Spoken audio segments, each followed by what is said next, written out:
അപ്പൊ guys friends, അപ്പൊ ഇന്നത്തെ നമ്മുടെ ഈ മോട്ടിവേഷണൽ സെഷനിൽ ഏറ്റവും എൻഡ് സെഷനിൽ വളരെ ഇമ്പോർട്ടന്റ് ആയിട്ടുള്ള ഒരു ടോപ്പിക്കാണ് നമ്മൾ കൈകാര്യം ചെയ്യാൻ പോകുന്നത്. എന്താന്ന് വെച്ചാൽ, നിങ്ങൾക്ക് നിങ്ങളുടെ ഇമോഷൻസിനെ കൺട്രോൾ ചെയ്യാൻ പറ്റാറുണ്ടോ? പറ്റാറുണ്ടോ? അല്ല, പറ്റാറില്ല. താങ്കൾ പറ്റാറുണ്ടോ? ഇല്ല. അപ്പൊ നമുക്ക് എന്ത് ടൈപ്പ് ഓഫ് ഇമോഷൻസ് ആകട്ടെ, അത് ദേഷ്യമാകട്ടെ, ആങ്കർ ആകട്ടെ, കരച്ചിലാകട്ടെ, അതിന് നമുക്ക് കൺട്രോൾ ചെയ്യാൻ പറ്റണം ഗായ്സ്, കൺട്രോൾ ചെയ്യാൻ പറ്റണം. ഹലോ, ഇവിടെ ശ്രദ്ധിക്കൂ. എന്താ പേരെന്തോ പറഞ്ഞത്? ഗോപു. ഗോപു. കണ്ടോ?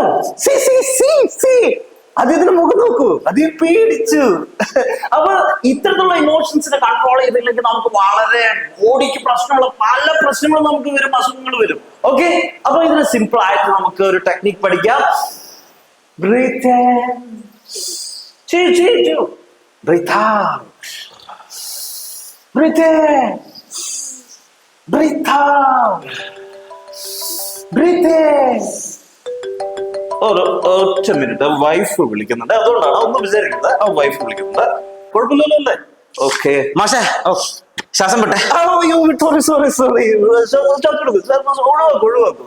ഹലോ, ഏടോ ക്ലാസ് എടുക്കുമ്പോ വിളിക്കരുതാണെന്ന് പറഞ്ഞില്ലേ?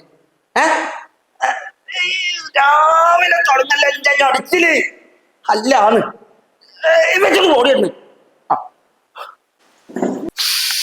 വലിച്ചാളി, നന്നായിട്ട് വലിച്ചാളി.